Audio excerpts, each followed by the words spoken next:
네, 상강 시작하도록 하겠습니다. 이번 시간에는 우리 아동 사례 관리를 위한 법과 제도를 살펴보겠는데요.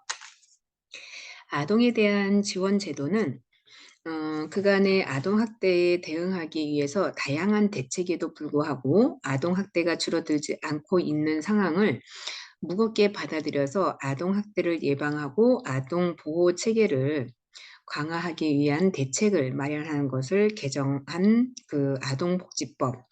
2021년 3월 30일에 시행을 했습니다. 그래서 중심적으로 요거를 중점으로 해서 법과 제도를 살펴보도록 하겠습니다. 아동에 대한 지원의 목적은 무엇이냐? 아동을 건강하게 출생해서 행복하게 안전하게 자랄 수 있도록 아동의 복지를 보장해 주는 것에 우리는 목적을 두고 있습니다. 그래서 국가에 대한 지방자치단체에 대한 책무가 있는데요.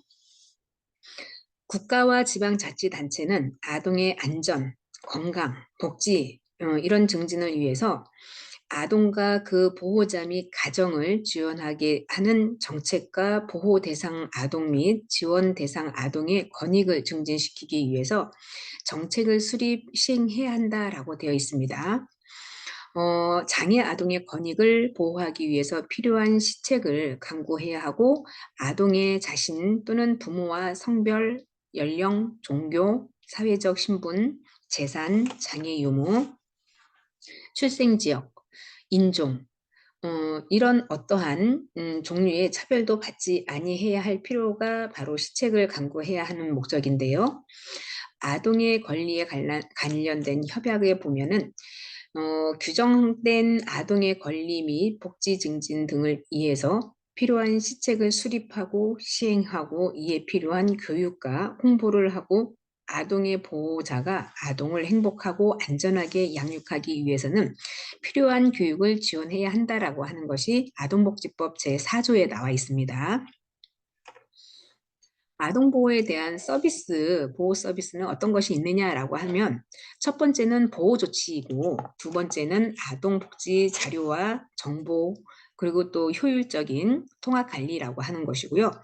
세 번째는 보호 대상 아동의 퇴소 조치, 그리고 네 번째는 보호 대상 아동의 사후 관리가 되겠습니다. 자, 그러면은 보호 조치에 관련해서는 시군구 도지사 또는 시장 군수구청장은 관할 지역에서 보호 대상자를 발견하거나 보호자의 의뢰를 받을 때에는 아동의 최상의 이익을 위해서 보호 조치를 해야 한다라고 명시되어 있죠. 그래서 전담 공무원, 민간 전문 인력 또는 아동위원회에게 보호 대상 아동 또는 그 보호자에 대한 상담, 지도자 수행을 하는 것. 두 번째는 민법 제777조의 제1호에 관련된 내용에 따르면 친족에 해당하는 사람이 가정에서 보호, 양육할 수 있도록 조치를 하게 하는 것인데요. 이것은 우리가 그 가정 환경에 가장 친밀한 그 가족이기 때문에 그렇다라는 거죠. 자, 세 번째는 보호 대상 아동의 적합한 유형의 가정에 위탁하여서 보호 양육할 수 있도록 조치를 하는 것이다라고 하는 건데 지금의 위기 가정들이 굉장히 많이 늘어나고 있습니다. 그래서 위기 가정에 아이들이 부모하고의 분리가 돼야 된다라고 하면 최적의 상태는 건강한 가정에 위탁 보호하는 것을 이야기를 하죠. 그래서 지금의 현 시대에는 이 보호 가정 위탁이 굉장히 많이 늘어나고는 있는데 수요가 공급량도 그렇게 많냐라고 하는 거죠. 그래서 우리는 사회복지 영역이 참 다양하고 많습니다. 그래서 위탁 가정을 하는 많은 그 다수의 그 공동생활 가정이라고 하는데 이 위기의 공동생활 아이들이 갈 수 있는 곳이 이 가정집과 같은 편안한 시설이라고 하는 거죠. 고아원이나 어떤 이제 청소년 그 기관 같은 데는 아이들이 느끼는 트라우마가 있고 또 아이들한테 낙인 효과가 있기 때문에 지금은 친환경적인 부분에서 친가족처럼 환경에 적응을 잘 하고자 하는 것이 공동생활 가족인데 우리 주변에 많이 있죠. 그래서 공동생활 가정에 들어오는 입소하는 아이들은 내 가정과 같은 편안한 생활을 하는데 이렇게 공동생활 가정에 들어온 아이들은 내가 성장해서 20살까지, 그러니까 20세까지는 이 공동생활 가정에 같이 생활 환경을 가지고 있을 수 있다라고 하는 거죠. 그래서 주변에 저에 대한 주변의 이렇게 환경들을 보면 공동 가정 생활을 많이 하시는 원장님들도 계세요. 그래서 이 시설을 하면서 나름대로 또 아이들과 친밀도를 쌓아가면서 사회복지 시설로 인정을 받기 때문에 국가에서 지원하는 사업 중에 하나죠. 그래서 시설장으로서 그리고 또 사회복지사로서 급여는 국가에서 지원을 하고 아이들의 양육에 대한 생활 환경이라든가 이런 거를 적절하게 편의시설을 제공해 주는 건데요. 나름대로 보람은 좀 있다라고 이야기를 하십니다. 그래서 이런 것도 사회복지 시설로 내가 나중에 관심이 있다라고 하시는 분들은 한번 알아보셔서 사회복지 시설이 꼭 뭐 큰 투자금을 지원을 해서 하는 것보다 내 집에서 편안하게 거주할 수 있는 환경 되고 환경만 구성이 잘 된다라고 하면 이런 것도 '내가 평생 직장으로 할 수 있겠다.'라는 생각이 들기도 해요. 그래서 이런 거는 시군구 담당 그 부서에서 물어보면 굉장히 친절하게 잘 알려드립니다. 그래서 그런 것도 확인해 볼 수 있고요. 자, 보호 대상 아동을 보호 조치에 적합한 아동복지 시설에 입소하는 것이 있다라고 하는 것인데 아동복지 시설에 입소하는 것은 인제 우리가 흔히 이야기하는 국가기관에서 하는 거죠. 그래서 아이들에게 좀 프로그램이라든가 효과적인 어떤 심신의 안정 이런 것들을 같이 프로그램을 진행을 하면서 아이들을 적응시키는 부분이라고 할 수 있겠습니다. 자, 약물과 알코올 중독 또는 정서, 행동, 발달 장애, 성폭력, 아동 학대 피해 등을 특수한 치료나 요양 등의 보호를 필요로 하는 아동을 전문 치료 기관 또는 요양소에 입소 또는 입원시키는 것을 이야기하는 것이죠. 그리고 마지막으로 입양특례법이라 해서 필요한 조치를 하는 동안에 보호 조치를 취해야 하는데 입양특례법이라 하는 것은 지금 우리 사회에 예전에는 국외 입양을 많이 선호를 했다라고 하면 지금은 국내 입양을 많이 또 선호를 합니다. 그래서 가정에 자녀가 없거나 뜻이 있는 가정에서는 입양을 많이 해서 아이들과 같이 또 굉장히 보람된 생활을 하는 곳도 굉장히 여러 곳이 있는데요. 지금은 우리가 혈연을 꼭 가족이라는 개념이 아니라 다양한 가족의 개념을 사용하고 있기 때문에 가슴으로 낳은 아이들이라고 이야기를 하잖아요. 그래서 상처받은 아이들을 사랑으로 보살펴 주면서 나름대로 아이들의 희망과 꿈이 되어지는 이런 이제 입양 가족들도 많이 있다라고 하는 것이죠. 자, 그리고 우리가 아동에 있어서 그 자료와 정보 그리고 효율적입니다. 네. 효율적인 통합 관리가 필요하다라고 하는 것인데 보호 아동을 효과적으로 지원하기 위해서는 사회보장기본법 제37조 2항에 따라서 사회정보 시스템을 연계를 해서 활용하는 아동 통합 정보 시스템을 구축을 해서 운영하도록 규정하고 있어야 되고요. 보호가 필요한 아동을 발견하고 양육 환경을 개선할 수 있도록 지원하기 위해서는 사회보장기본법에 따른 사회보장 정보 시스템을 통해서 아동보호 사각지대를 발굴해서 실태조사를 실시하는 것이 좋다라고 하는 거죠.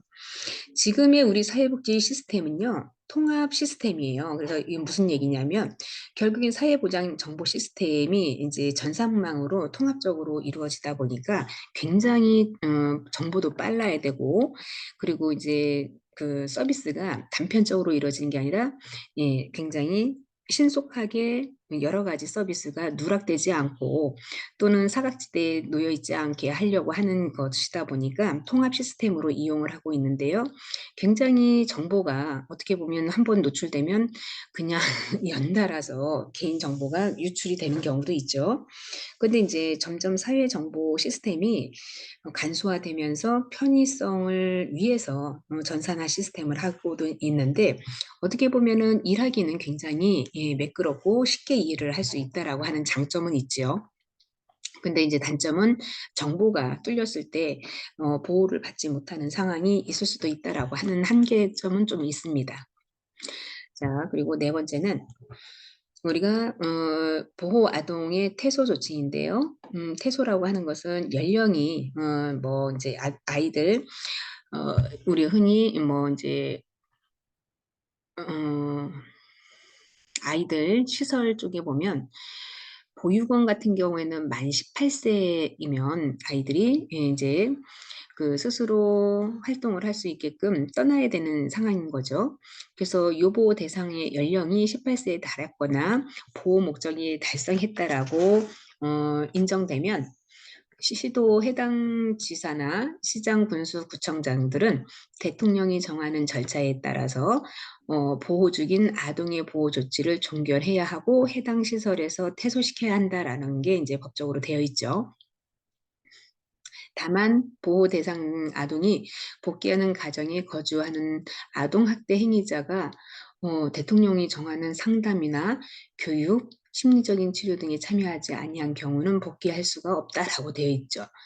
그래서 보호 조치 중인 아동이 대학 이하의 교육에 재학 중이거나 직업에 관련 교육, 훈련을 받고 있는 경우에 해당 아동을 계속해서 보호, 양육할 필요가 있을 경우는 아동의 보호 기간을 연장할 수 있다라고 하는 예외 규정이 좀 있습니다.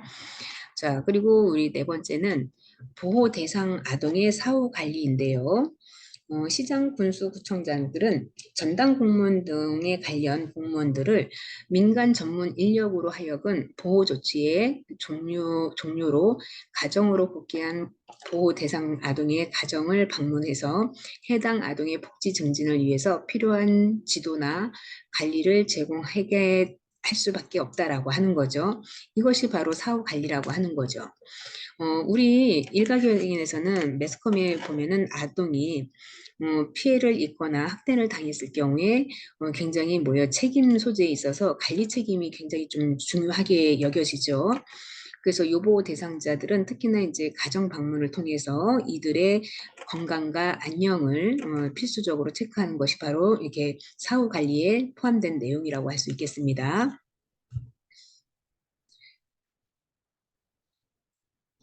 아동학대 예방 방지를 위해서는요. 아동 학대 예방과 방지 의무를 국가나 지방자치단체는 아동의 예방 방지를 위해서 각종 정책을 수립하고 시행해야 합니다.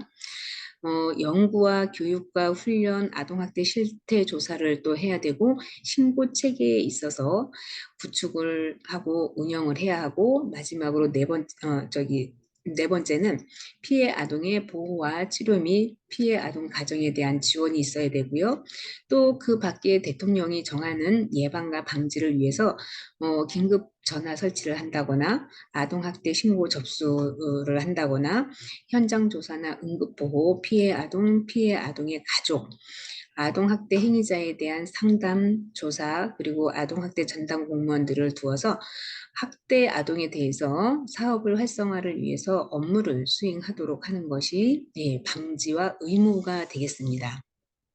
학대 예방에 대한 지원은 국가나 지방자치단체는 학대에 관련돼서 조기 발견을 하고 아동보호 전문기관 등에 관련된 연계를 구축하고요. 피해 아동에 대해서 유치원이나 학교에 안정적으로 적응할 수 있도록 지원하는 것이 중요하다. 그래서 교육부 장관 또는 교육감들은 아동 학대의 조기 발견과 신속한 보호 조치를 위해서 장기 결석 환자 등 정보 등에 대해서 보건복지부 장관과 공유를 해야 합니다. 또 국가기관과 지방자치 및 공공단체의 장은 아동학대의 예방과 방지를 위해서 교육을 연 1회 이상 실시를 해야 하고요. 시도지사, 시장군수, 구청장들은 보장원의 장 또는 아동보호 전문기관의 장은 아동학대 행위에 대해서는 상담과 교육과 심리적 치료 등의 필요시 지원을 제공해야 되고요. 이런 경우는 아동학대 행위자에는 상담과 교육과 심리적인 치료 등에 대해서 성실히 참여를 해야 하는 것이 바로 의무에 관련된 학대 지원 방법이라고 하는 거죠. 자, 이렇게 우리가 이 장에서 생각해 볼 것은요, 실제로 아동 사례 관리에서 가족 중심 실천의 중요성, 어려움에 대해서도 알아봐야 되는 거고요. 두 번째는 아동의 발달 단계와 부모의 양육 태도를 연계해서 개입에 대한 사례를 서로 토론도 해봐야 되는 상황. 세 번째는 아동 사례 관리에 정성적인 평가가 어떻게 측정될 수 있는지를 토론해 보자라고 하는 거죠. 우리 주변에는 아동학대가 우리가 모르는 사각지대에 굉장히 많이 예, 잔재되어 있습니다. 이런 가정의 환경에 있어서 아이들을 우리가 소중하게 생각하고 관심을 많이 갖게 되면 부모로 인해서 아동학대를 당하는 케이스는 좀 더 많이 발견이 돼서 아이를 위한 사회가 바람직하게 성장할 수 있도록 도움을 주는 것이 이웃으로 또 관심을 갖는 어른으로서 최선의 관심이 아닐까라는 생각이 들죠. 자, 이렇게 해서 우리가 7장을 모두 알아봤고요. 다음 주는 중간고사 시험인데요. 중간고사 시험은 총 10문제를 출제했습니다. 10문제인데요. 한번 제가 살펴보도록 하겠습니다.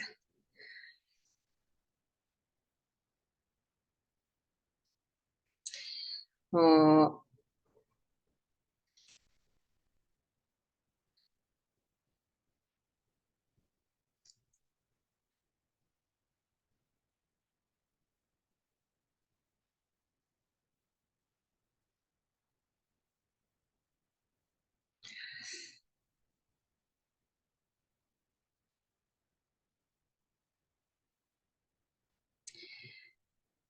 네, 중간고사 시험은 4월 19일 10시부터 중간고사 우리 그 시험 및 설문 그 LMS 들어가시면요. 그 강의 컨텐츠 말고 시험과 설문조사, 설문지 시험이라고 하는 칸에 들어가시면 중간고사라고 하는 타이틀이 뜰 겁니다. 그러면은 그 중간고사 타이틀에 4월 19일 10시부터 4월 20일 10시까지 기간을 잡았고요. 총 시험 문제는 10문제이고 또 이 배점은 30점입니다. 그래서 그 참가 거짓 또는 가로 넣기 그리고 이제 객관식 쓰는 문제로 유형을 나눴습니다. 그래서 시험 제한 시간은 60분이고요. 구체적으로 우리가 그 시험은 교재 안에 대한 강의 내용에서 전반적으로 출제를 했고요.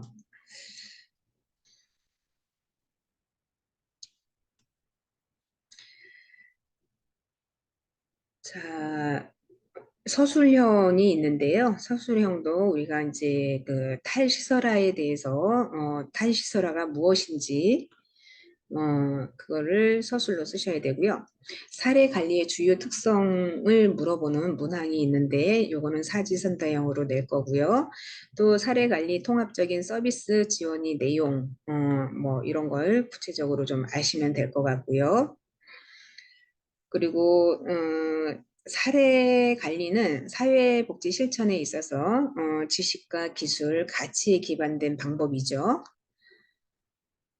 그리고 옳고 그름에 대한 실천 지침이라고 하는 것은 무엇에 관련된 내용인지, 그리고 사례 관리의 윤리적인 쟁점, 이게 어떤 내용이 되어 있는 건지, 그리고 우리가 미국의 사회복지사 협회에서 제시하는 핵심 가치와 윤리, 실천 원칙에 대한 가치는 어떤 것이 있는 건지 쓰셔야 될 것 같고요.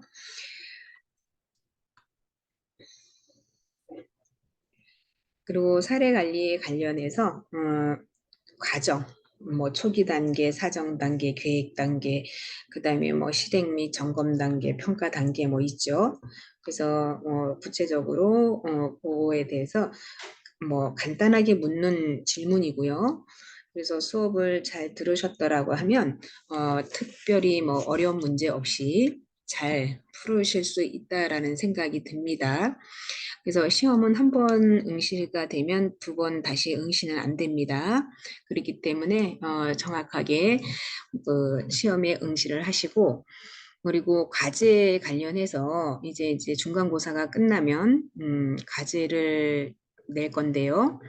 과제에 관련돼서는 지난번에 제가 말씀을 드렸듯이 간단하게 서술식으로 하시면 됩니다. 그리고 요것 또한 과제도 우리가 온라인 인터넷에 올리면 되는데요. 과제 제출하기 창을 제가 만들어 놓을 테니까 거기에다가 첨부 파일해서 올리시면 될 것 같습니다. 그래서 지금까지 우리가 그 1주차부터 7강까지 학습한 내용을 시험을 보도록 하는 건데요. 집중적으로 교환에 다 있는 내용이니까 어려움 없을 겁니다. 그리고 해당 주차에 수강을 기간 안에 꼭 들으셔야지만 수업 출석 일수에 선생님들한테 점수가 부여되는 부분이니까 그 기간 안에 청취를 꼭 하셔야 되고요. 그리고 우리가 과제 퀴즈 문제가 있는데 퀴즈 문제는 그 과목의 요점 정리라고 하시면 될 것 같습니다. 그래서 과제에 따라서 뭐 두 문항이건 세 문항이건 네 번에 대한 문항이건 요거는 어 크게 고민하지 않아도 예, 정답을 체크할 수 있다라고 볼 수 있습니다. 그래서 뭐 참거짓으로 하는 경우도 참 많았죠. 그래서 쉽게 출제를 하느냐고 나름대로 고민을 좀 했었고요. 그래서 열심히 하시는 만큼 예, 결과는 좋으리라고 생각이 듭니다. 그래서 지금까지 중간고사 잘 따라와 주셨고, 앞으로 이제 8주차 지나서 9주, 10주 이제 얼마 안 남았으니까 조금 힘을 내시고요. 그리고 궁금하신 거 있으면 언제든지 우리 그 질문하기에 창에 올리시면 제가 확인하고 개인적으로 그 문항에 대해서 예, 답변을 해드리도록 하겠습니다. 자, 다음 주 강의는요, 청소년 기본법에 관련돼서 알아볼 건데, 아동복지법 관련해서 청소년 관련 구분 어떻게 하는 건지, 또는 현장에서 아동과 청소년에 구분하지 않고 동일상으로 간주해서 사례를 이야기를 할 것이고요. 또 급변하는 사회 변동에 있어서 위기에 관련돼서 현장이 그 위기 심화 현상이 굉장히 가속화되고 있죠. 그래서 가족의 해체라던가 보호의 기능을 못해서 가족으로부터 이탈된 청소년들이 늘어나고 있다라는 점, 학교 부적응적인 문제, 풍냉 문제로 학교를 중퇴하게 되는 청소년들의 증가, 뭐 이런 이제 다양한 청소년들의 문제를 심각한 사회적인 문제로 인식을 해야 되는 상황이고, 또 청소년 위기를 위해서 국가에서의 정책이 어떻게 제정되고 지원 서비스들의 다양한 부처들은 어떻게 관계망을 이루고 있는지를 살펴보도록 하겠습니다. 그래서 지금 우리 교재로 가지고 이렇게 그 수업을 진행을 하다 보니 서로 피드백이 안 돼서 예, 좀 어려운 부분이 좀 있을 거라는 생각이 듭니다. 그래서 이런 게 비대면의 단점이라고 생각을 할 수는 있는데요. 사례 관리는 자꾸 내가 케이스 바이 케이스로 해봐야지만 사례 관리가 원활하게 수행될 수 있다라고 하는 점 꼭 중요하게 생각을 하시면 될 것 같습니다. 자, 이것으로 7주차 강의 모두 마치도록 하고요. 8주차는 강의가 시험을 1시간으로 하기 때문에 그 강의 실질적으로 올리는 거는 그 1강, 2강 두 강좌를 올리도록 하겠습니다. 그래서 1강은 시험으로 대체를 하시고 2강, 3강으로 온라인으로 제가 예, 다시 업로드를 해서 올리도록 하겠습니다. 고생 많으셨고요. 중간고사 잘 보시고 결과 좋은 성적 받기를 예, 희망하겠습니다. 수고하셨습니다.